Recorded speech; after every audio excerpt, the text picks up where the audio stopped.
We're going to go to Spain now. We're going to go to Madrid for a debut hardcore release from the band called Cross. The album's called Barely Buried Love. I found out about Cross through an illustrator. The guitarist, or one of the guitarists, Rodrigo, is I cannot remember his last name. That makes me look like a dick. But Rodrigo is an illustrator on Instagram. One of my personal favourites. He's absolutely fucking brilliant. And yeah, he just randomly, because he's got a very particular kind of art style, very like gothic folk kind of thing going on for him. And yeah, he's all amongst this, and then all of a sudden he posts a picture of what would be like the fucking hell, I can't get my words out. What would be the album art for this album, which was just a woman sat there with like black and white with the hand coming at her.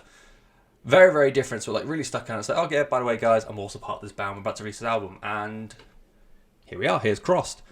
They are a hardcore punk band. It's hardcore that peeks into the world of screamo. So it's got a lot of emotion behind it. It's got a lot of like shoegazy bits in there as well. But I think a lot of where like it sits into the realm of maybe a bit more of a screamo sound comes from the vocalist. I think lead vocalist is Miguel Pardo, but I'm not 100% sure. Social media digging was not as successful as I hoped it would be, but I think it's Miguel. If I've got it wrong, I'm very, very sorry. Whomever is frontman, they have this frantic kind of shriek which just interspersed like the really high-end scratchy kind of sound into more of like a really pained yelp.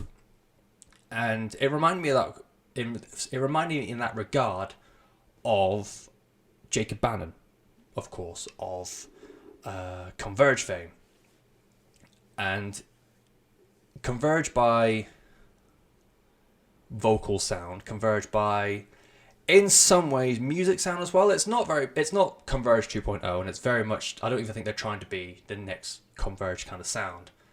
But in the way that it's very fast, frantic hardcore, but every now and again it does slow down to have a lot more groove and a lot more of a like doomy kind of stomp. The final track on the album, Saudade, track 13. Oh, the fucking sun's out, I'm blind. The final track on the album even has like a segment in the middle which is very post-rocky. It's very ethereal, it's very spacey, and yeah, it goes similar sort of ways to how Converge would like expand out the realms of hardcore to have like bits of post-rock and post-metal and doom in there. Cross do that as well, but still understandably a very punk, very hardcore kind of band. And again, a lot of what I enjoyed the most about this album is the groove, and you can still hear the lower end riffs on the album. And I don't often expect that from hardcore bands. So hardcore bands, I think that what really interests me with hardcore bands is not so much riffs, but like chord progressions, like power chord progressions going up and down the neck. Whereas this, it has that in abundance, don't get me wrong, but there's every now and again where you've got like the slow paced songs that have got to have like the big riffs, so Long Night, Salivate, and the title track. But you've got real fast bits on songs like Melancholia, No Love, Coloured Pain, and Shiver, which are proper, like it's going like D beat levels, and then you've got the guitarist just like fiddling higher up on the neck, and you've got proper riffs happening in amongst the hardcore. And it really popped me, and I really, really enjoyed that. It reminded me a lot of both crossover thrash bands and that like world of hardcore where it's like an extreme hardcore where people who've got like heavy metal backgrounds are trying to bring that sort of thing into a punk kind of world. So bands like Suicidal Tendencies, Nail Bomb, I found myself comparing to a lot to Superjoint and SOD.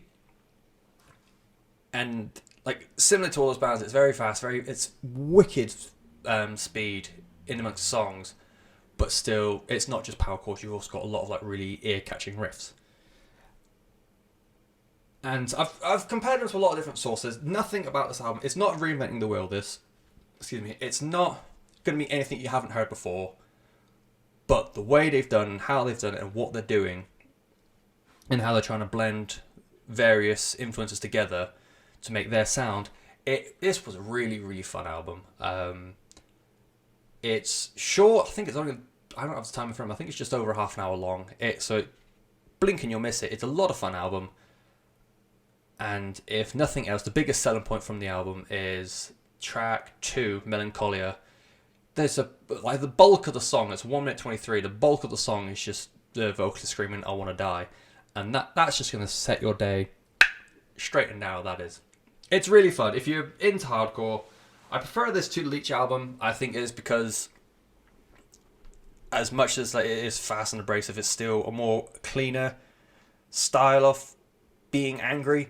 If you could put the two together, if you put Leech on one side and Cross on the other, you will see what I mean by Leech is very dirty sounding hardcore, whereas Cross is very clean sounding hardcore. It sounds stupid, it sounds ridiculous, and it sounds fucking dumb.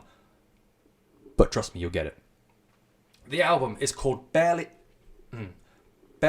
Buried Love. I don't know why I struggled with that. That's English. And they are called Crossed. Yeah.